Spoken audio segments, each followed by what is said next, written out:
ก็สบายดีเนาะตอนนี้เขาก็มีคลิปวิดีโอที่จะมาเสนอให้กับ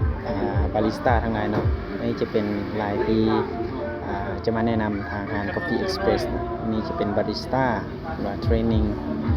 ก็มาจากหลองบางเนาะถ้าใครได้การไปกันมาก็สามารถที่จะมาอุดหนุนแล้วก็มาโคดไลน์ได้เนาะอันนี้ก็จะเป็นไลน์ทางบาริสต้าที่จะแนะนำให้กับทุกท่านที่รับชมวิดีโอนี้ก็ฝากให้ทุกท่านที่จะกดไลค์กดแชร์วิดีโอนี้ให้เด้งขึ้นในพันวิวเลยเด้อเดี๋ยวจะมีคลิปต่อๆไปที่จะอัพลงให้ทุกท่านได้รับชมกับคลิปและทุกคนที่รับชมแล้วสามารถขอไลน์ที่ท่านต้องการให้พวกเขาได้เด้อขอบใจ